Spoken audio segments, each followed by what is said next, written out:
Olá, alunos e professores do nono ano. Vamos a mais uma aula de arte. Eu sou a professora Tayane e estarei acompanhando vocês aí no chat com uma aula bem interessante sobre escultura com a professora Márcia Janine, que já está aqui. Olá, professora Márcia, tudo jóia? Olá, professora Tayana, boa tarde, obrigada pela acolhida e muito obrigada por aceitar o nosso convite para moderar essa aula aqui. Eu que agradeço. Ok? Então, gente, olha só. Agora, então, nós vamos começar a nossa aula de arte para o nono ano. E o tema da aula de hoje, como a professora Tayana explicou, é escultura. Vamos ver qual habilidade a gente vai trabalhar na aula de hoje? Bora lá. Olha só.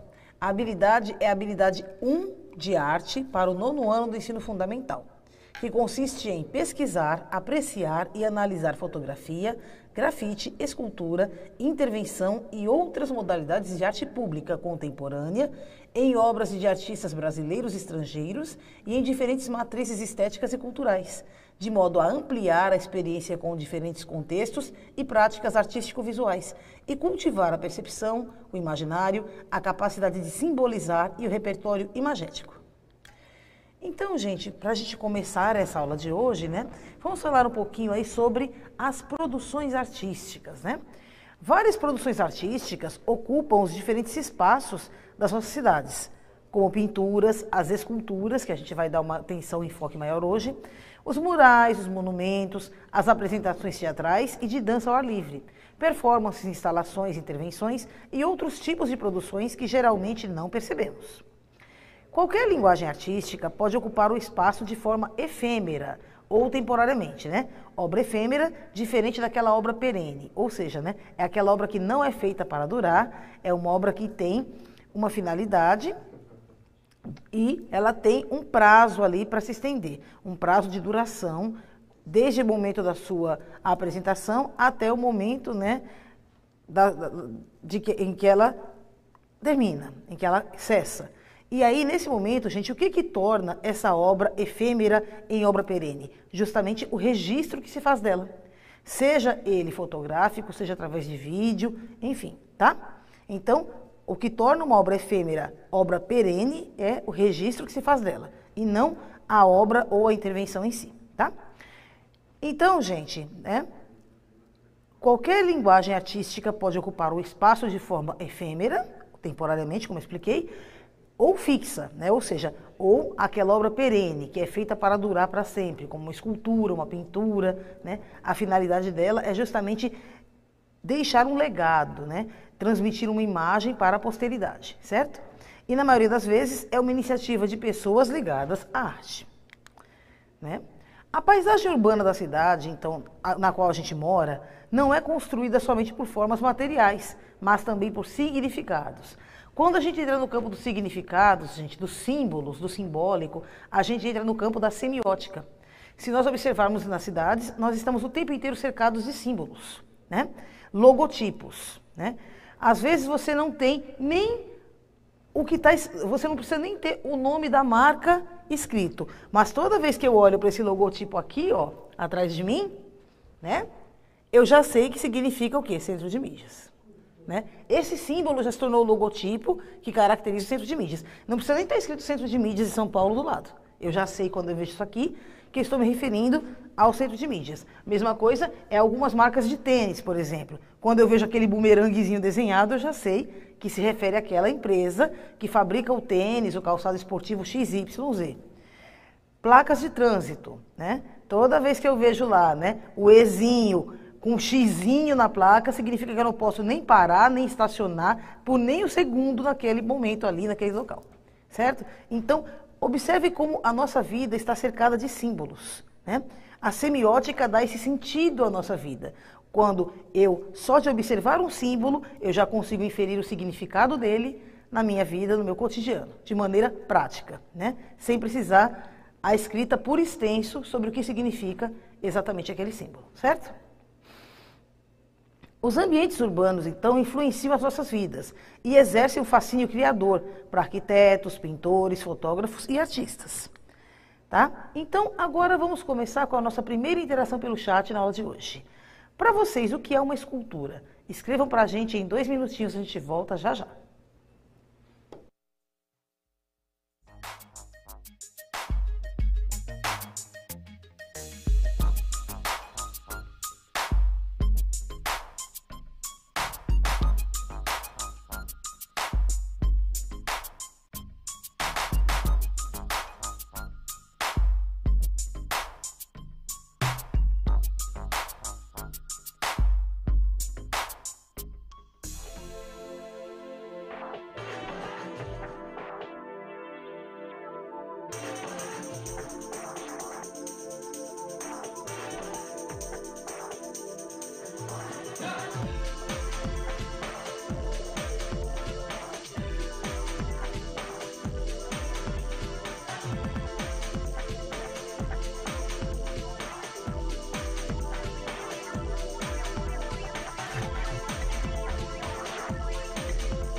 E vamos lá, a Procamille falou que a escultura é uma forma tridimensional e que pode ser uma reprodução de algo, uma ideia existente, assim como pode ser de uma forma abstrata. Isso a professora Camila respondeu.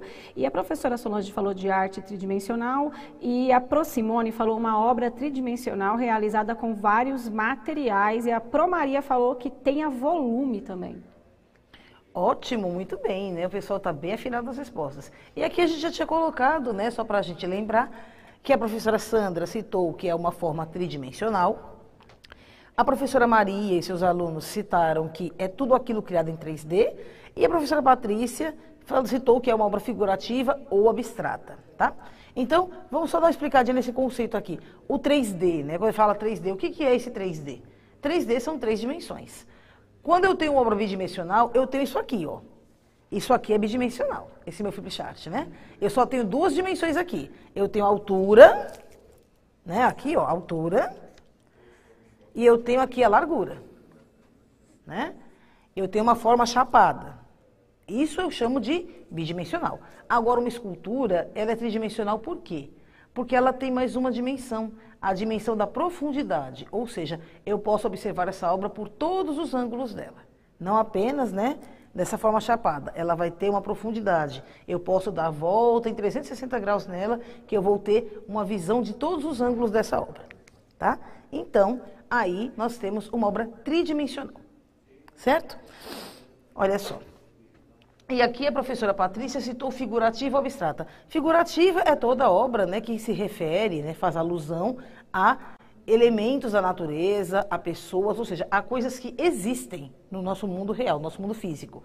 E abstrato é justamente, né, a abstração das formas, né, ou seja, coisas, né, que só existem no nosso imaginário, não existem no mundo real. Ou seja, padrões, né, repetição de algumas formas, enfim, as formas ordenadas de uma maneira ilógica dentro da realidade, né, do mundo real, tá bom? Olha só, o que seria uma escultura, então?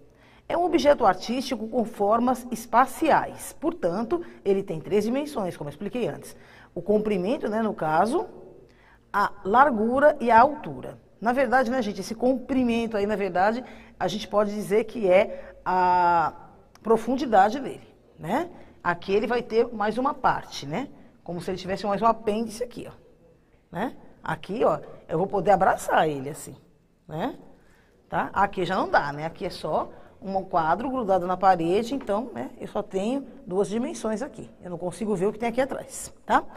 Então, gente, as dimensões são, como eu expliquei antes, altura, largura e profundidade, tá? Pode representar qualquer coisa ou até coisa nenhuma. Porém, essa técnica geralmente representa o corpo humano ou as divindades.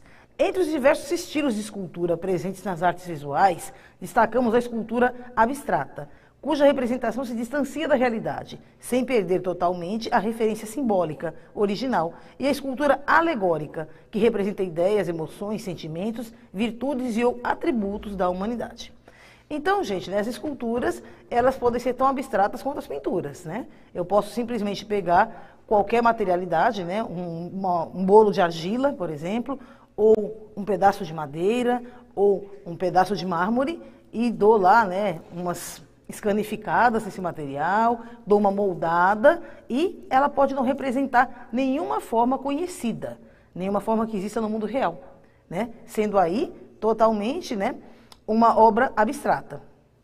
Ou eu posso, aí sim, né, com todo aquele cuidado, pegando cinzéis, né, formões, etc., eu posso dar aquela forma maravilhosa e fazer a escultura de uma menina, de uma criança, de uma linda jovem, enfim, né, ou de um rapazinho, enfim, eu posso criar, ou um cachorrinho, ou o que eu quiser, criar alguma coisa que exista no nosso mundo físico. Aí eu vou ter uma obra, né, uma escultura pictórica, né, uma escultura real, tá? Figurativa, no caso, tá bom? Uma escultura figurativa, tá? Agora, gente, quando eu tenho abstrato, foi o que eu expliquei aqui, né? Tá escrito aí no texto. Nem sempre a gente perde totalmente essa referência simbólica original, né?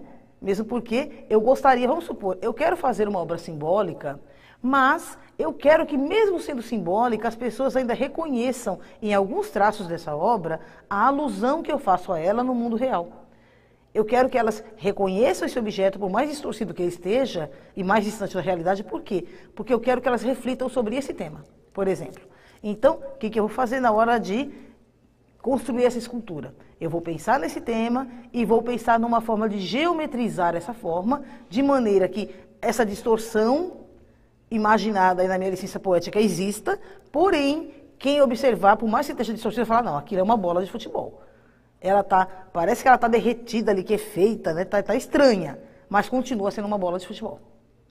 Entende? Então, só para que a gente tenha, né, essa noção, tá? Então, gente, temos também as esculturas alegóricas. A escultura alegórica, por si só, né, ela já não entra tanto no mundo da semiótica ou do simbólico. Ela já procura fatos históricos, reais, acontecidos. Por isso que a gente fala que são alegorias. Por quê? Porque elas procuram contar uma história. Do mesmo jeito que eu tenho as pinturas alegóricas que contam, né, alegóricas, épicas, que contam partes da nossa história, eu também tenho isso nas esculturas, né? Eu posso fazer uma escultura aí representando, por exemplo, a vitória. Né? A vitória é muito subjetiva, sim. Só que a partir do momento, né, em que eu pego, sei lá, alguns raminhos de louro e faço eles estilizados em metal e escrevo embaixo, coloco a legenda Vitória, as pessoas que baterem o olho ali vão lembrar automaticamente que na Grécia Antiga se usavam coroas de louros para celebrar a vitória, né, de algum campeão, em algum campeonato, alguma coisa. Aí a pessoa vai lembrar, não, realmente é a vitória, olha ali, são as coroas de louros que os antigos gregos utilizavam. Tá? Então a pessoa vai poder fazer rapidamente essa associação entre uma coisa e outra. A isso a gente chama então de alegoria. Tá? As esculturas, então, elas podem ocupar espaços públicos. Por isso elas criam mais conexão com o público em geral. Certo? Claro que, lembre-se, as esculturas podem tanto ocupar espaços públicos quanto espaços privados. Né? Nós temos aí dentro de museus, dentro de casas de cultura, esculturas feitas no pátio, né, nos jardins de inverno desses locais, que fazem parte daquele acervo e fazem parte do prédio. Já foram pensadas e construídas para aquele espaço. Ok? Olha só. Que materiais a gente pode utilizar para criar uma escultura? Pensem um pouquinho e em um minutinho a gente volta. Responda aqui pelo chat.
Vamos lá, a Prosilene falou palitos, alumínios, arames, reciclado, Papel machê, a professora Lucy falou. A professora Maria falou pedra, sabão, argila, gesso, entre outros. A Pro Maria falou diversos. Deixa eu ver se eu acho de uma aluna aqui. Papel, alumínio, vidro, madeira, arames, ferro e barro. Tem muita coisa aqui, professora Maria. Vocês estão participando muito, muito mesmo, viu? Muito obrigada a todos os professores que estão transcrevendo para nós as respostas dos seus alunos aí nos chats das escolas de vocês, tá? Obrigada mesmo pela participação. E aqui a gente vai citar ainda a professora Lúcia, que falou de argila, arame, galhos de árvore, né? A professora Lúcia, pelo que eu estou vendo, ela gosta um pouquinho de ikebana, né? Galho de árvore com araminho para dar aquela sustentação. É interessante, assim, uma técnica bem bacana, professora Lúcia. A professora Luciana citou o papel machê, né? Que é uma das técnicas que a gente mais usa na escola, né? Ensina a criançada a fazer a massinha e eles vão, né, fazendo, moldando, né? Professora Patrícia, acrílicos, né? A professora Aparecida citou madeira, ferro, barro e papel, né? Em ferro, inclusive, gente, depois a gente vai ver um pouquinho de uma forma de escultura bem interessante aí. A professora Nicole citou pedra e talco, né? Vamos lá. Ok, vamos ver. Então, dentro da materialidade, então a gente pode fazer essa técnica com diversos materiais, né? Como as pedras, o mármore, a pedra calcária, né? A cal, né? O granito. Metais, bronze, ouro, prata, ferro, maleáveis, argila, terracota, papel, materiais de origem natural, como madeiras, marfim, âmbar, e materiais inusitados, como manteiga, gelo, cera, areia, gesso e chocolate. Vamos dar uma olhadinha aqui. Gente, na cidade de vocês eu tenho certeza que é esculturas, né? Então a gente vai dar uma puladinha nessa, porque senão o nosso tempo não vai dar para a gente fazer tanta coisa. Olha só. Tem uma mini linha aí do tempo da escultura, tá? As primeiras esculturas que a gente teve, né, ideia, teve noção, né, foram encontradas até hoje, foi a Vênus de Willendorf, na pré-história, né? No Egito Antigo, o busto do faraó Amênofis, tá? Na Grécia Antiga, a Vênus de Milo, e em Roma, né, o Augusto de Prima Porta, tá? Então, essa mini linha do tempo, para vocês verem, né?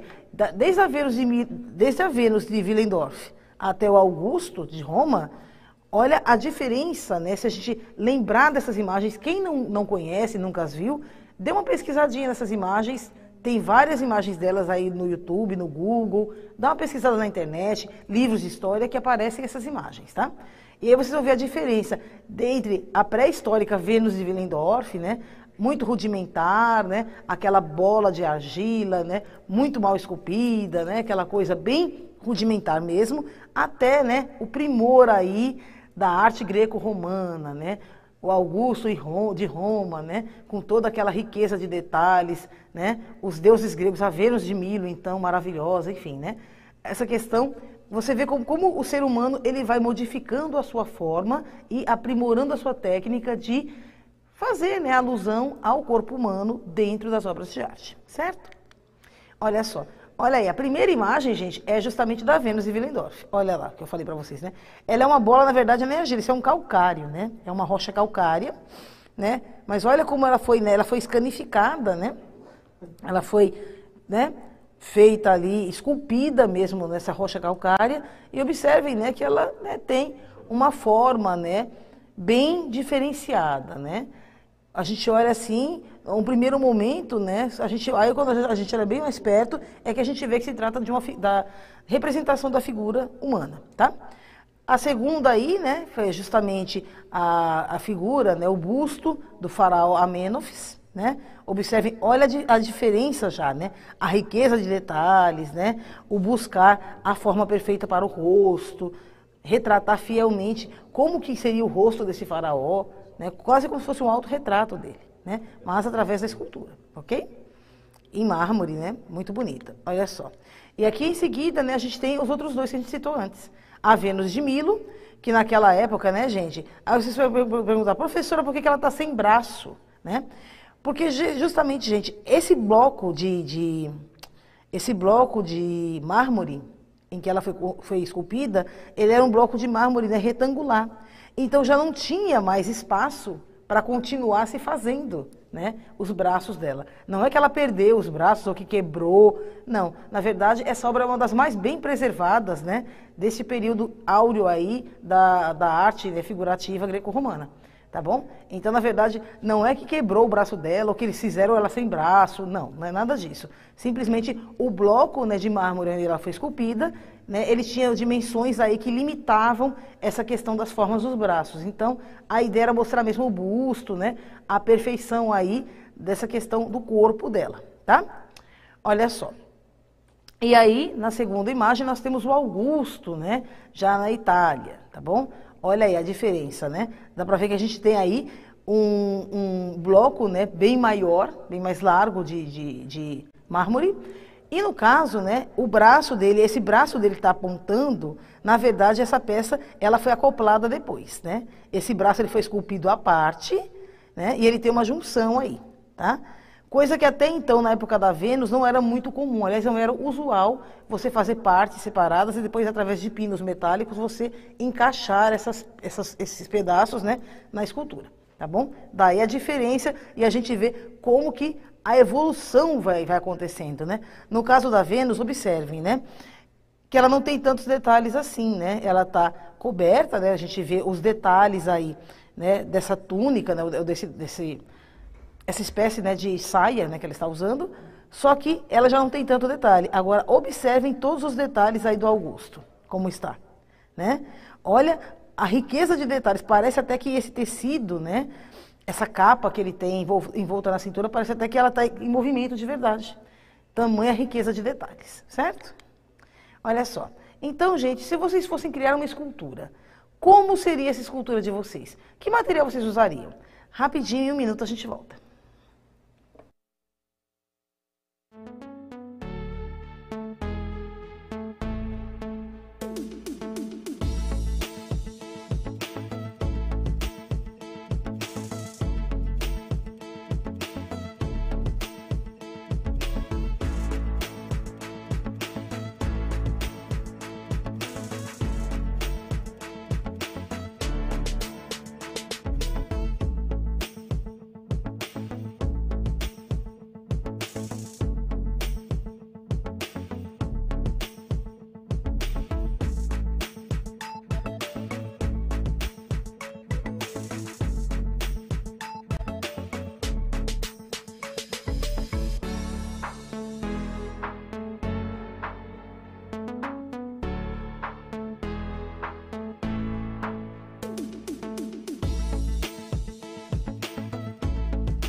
A prof. Sandra falou argila, a Pro Maria falou com muitos detalhes e em bronze, muita gente usando argila, mediana com peças e materiais recicláveis, a professora Elaine, e a professora Patrícia falou barro também.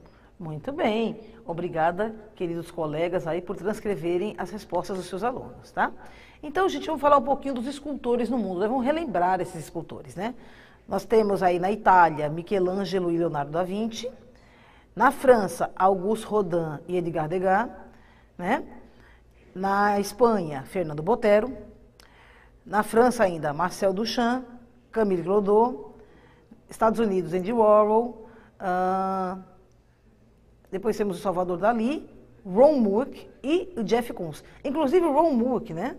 Ele é holandês, se não me engano. Ele teve agora um individual, há cerca de uns 5 anos atrás, na Pinacoteca do Estado, aqui, né, no centro da cidade. Muito interessante as obras do Ron Moore, porque ele faz obras, né, em suas obras, em suas esculturas, ele retrata justamente as formas humanas. Então, sempre são pessoas. Ele faz miniaturas, esculturas de pessoas mesmo, né, em diferentes escalas e tamanho, desde miniaturas até, né, obras gigantes que tomam uma sala inteira, mas sempre retratando pessoas, homens, mulheres, crianças, idosos, enfim, né? E com realismo impressionante, né? Quando você olha, parece que realmente, né, são pessoas de verdade que estão ali dentro daquela sala. Muito bacana, né? O Jeff Koons já, ele tem essa outra configuração, né? Ele já mostra obras assim mais abstratas, né? E geralmente feitas, né, com materiais reciclados, como essa que a gente está vendo aí, tá bom? Olha só. Então, gente, o Brasil, em seus 520 anos de história, teve períodos muito ricos na escultura, especialmente o barroco, né? Então, o período barroco, gente, é o período que compreende aí as obras de Aleijadinho e Mestre Ataíde, né? Mestre Ataíde na pintura e Aleijadinho nas esculturas, né? Então, todos os profetas, né, do adro lá da igreja de Congonhas do Campo, em Minas Gerais, profeta Daniel e todos os outros profetas, estão lá mostrando aí um pouquinho da pujança, da riqueza das obras de Aleijadinho. E hoje essas obras, todo esse conjunto arquitetônico e artístico do adro da igreja de Congonhas do Campo, ele é tombado não apenas pelo Patrimônio Histórico Nacional, pelo IPHAN, mas ele é considerado Patrimônio Histórico da Humanidade, ele é tombado pela ONU. Tá? Então, para vocês verem a importância aí da obra de Aleijadinho dentro da história do mundo, né? Mostrando, elevando a obra, né? As artes nacionais aí para o mundo todo, tá bom? Nós acompanhamos também as ideias estéticas europeias. Nossa maior influência é a partir do modernismo, quando tivemos uma mudança no estilo, trazendo uma maior diversidade. Então, gente, até o período modernista, nas artes nacionais, o que acontecia? Nós fazíamos, né, os nossos artistas realizavam uma espécie de reprodução, né? Não se tinha uma liberdade estética antes do advento do modernismo. Até então, nós víamos, né, era muito comum nós vermos em quadros, em pinturas de autores nacionais que nunca tinham saído do Brasil, aqueles lindos campos nevados, aquelas florestas de coníferas ao fundo, né? Aquelas casas naquele estilo alemão, com aquele pé direito alto e o cimo terminado, né? O frontão ali terminado em triângulos em si, na parte frontal da casa, enfim. Ou seja, um estilo de arquitetura que não existia no Brasil, uma paisagem, uma vegetação que não existia aqui e muito menos um clima que não existia aqui. E por que acontecia isso? Porque os nossos pintores, escultores, eles reproduziam apenas os padrões estéticos da Europa, tá? E foi justamente aí que os modernistas, como Tarsila do Amaral, Anita Malfatti e todos os modernistas começaram a se revoltar e falaram, não, espera aí, por que nós, artistas brasileiros, não podemos retratar em nossas obras a beleza do nosso Brasil? Como são de verdade o nosso clima, a nossa flora, a nossa fauna, as cores daqui, as construções daqui, as pessoas daqui, né? Por que a gente não pode fazer isso? E foi a partir daí, então, que há essa primeira revolução nas artes visuais brasileiras e, finalmente, se parte em busca de um tropicalismo, ou seja, né, de uma forma de demonstrar as riquezas do Brasil através da arte. Tá? Então, a esse movimento modernista, essa primeira fase do modernismo, também chamada aí, né, de tropicalismo, né, um tropicalismo emergente, foi justamente a questão de mostrar, né? Não confundir, por favor, com o tropicalismo da música, tá, gente? A tropicália da música é a década de 60, já é outro momento, né? Quando a gente fala aqui em tropicalismo, a gente está falando justamente essa questão de mostrar as belezas, as riquezas tropicais do Brasil, que não tinha em nenhum outro lugar do mundo, ok? Então, né, a gente acompanhou, então, justamente essa mudança.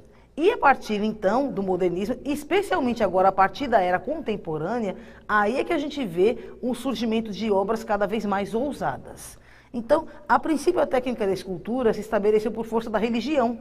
Lembra? Barroco, Aleijadinho, os santos do pau oco esculpidos em madeira, os santos católicos, né, esculpidos lá em pedra-sabão, né, que a maioria das obras do Aleijadinho são em pedra-sabão, e tem também, né, em mármore, né, na fundição de metais, enfim. Então, era muito comum. As obras artísticas nacionais, a arte brasileira, desde o período, né, da colonização, por volta aí já de 1560, 1600, quando realmente começam a chegar a nova terra que foi descoberta, né?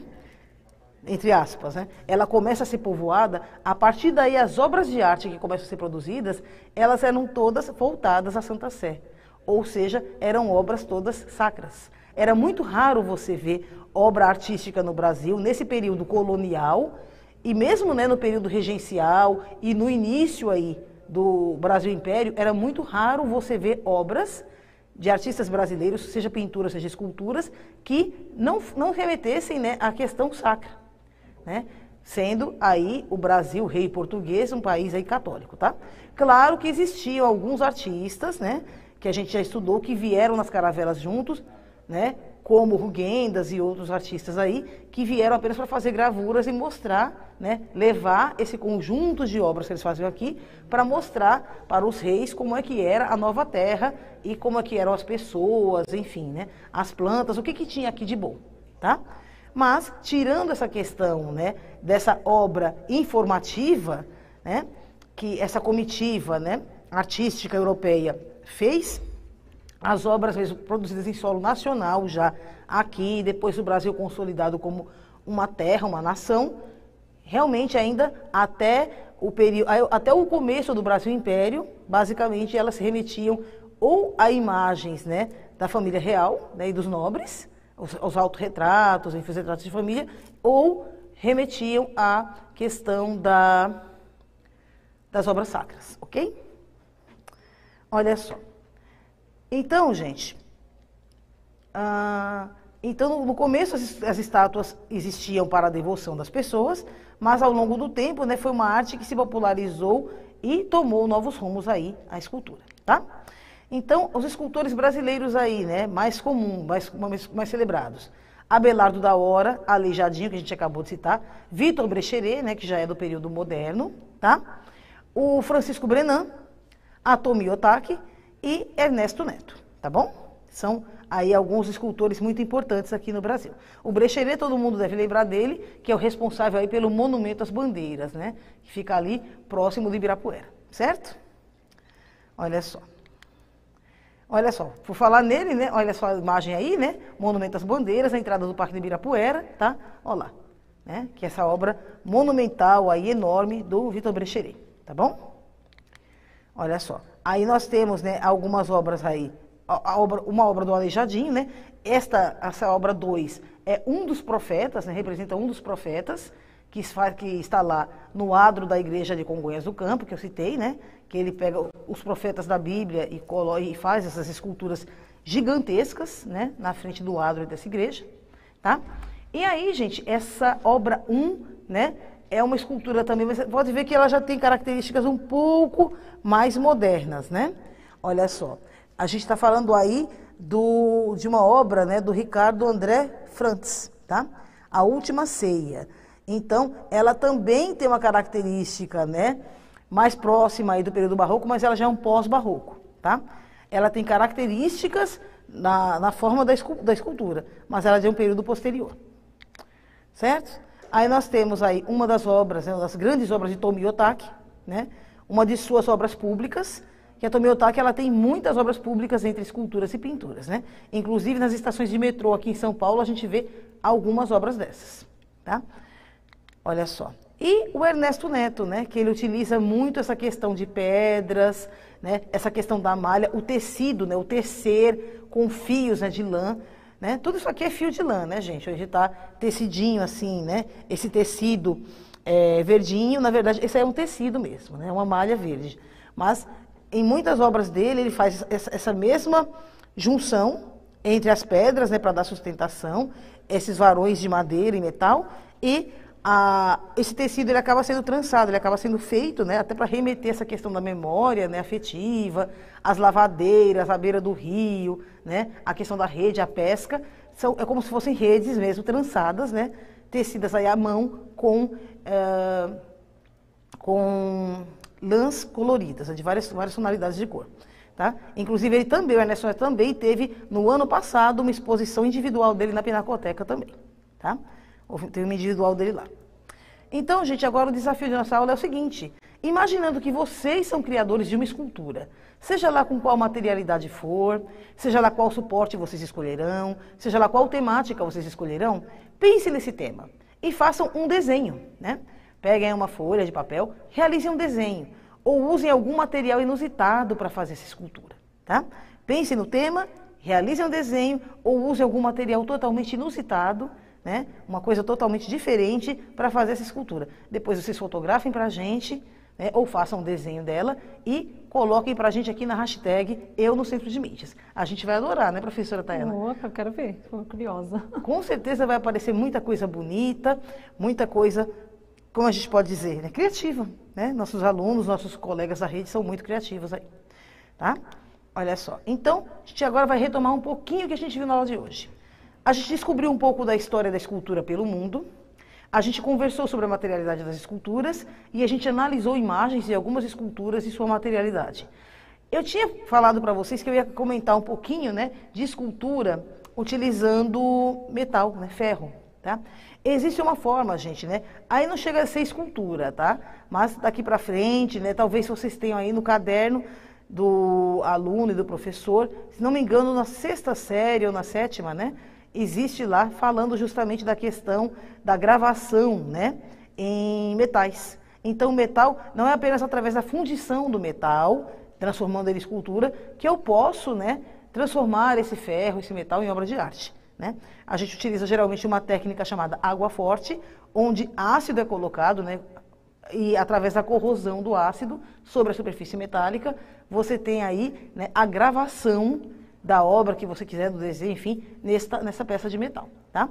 Claro que também, né, a gente vê com menos, né, propriedade, assim, com menos, como eu posso dizer, acontece com mais raramente da pessoa fazer uma escultura e depois, né, e fazer esse desgaste dela com o ácido, mas também acontece, tá? Só para que vocês lembrem. Então, sempre que vocês virem esculturas, né, que estão lá desgastadas, não é oxidada, tá, gente? A oxidação do metal, ela acontece naturalmente, ainda mais se a peça for de bronze, né? Ligas metálicas desse tipo.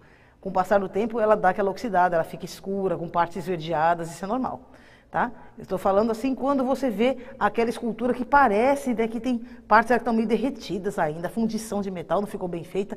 Na verdade não é, né, gente? Às vezes é proposital e geralmente ali foi usado um pouquinho de água forte, né, ou esse ácido para corroer o material e deixá-lo, né, com essa técnica, esse aspecto diferente, esse aspecto aqui de marcado, de derretido, tá bom? Olha só, gente, muito obrigada a todos. Vai aparecer agora aí o QR Code e o link na tela para que vocês possam colocar suas dúvidas, sugestões e mesmo dizer aquilo que vocês acharam dessa aula de hoje. Muito obrigada a todos pela participação. Obrigada, professora Tayana, por aceitar o nosso convite. Obrigada, professora Márcia, eu que agradeço, professores, alunos. Um prazer estar com vocês. Muito obrigada, então, gente, a todos vocês. A gente se vê até a próxima aula. Tchau, tchau.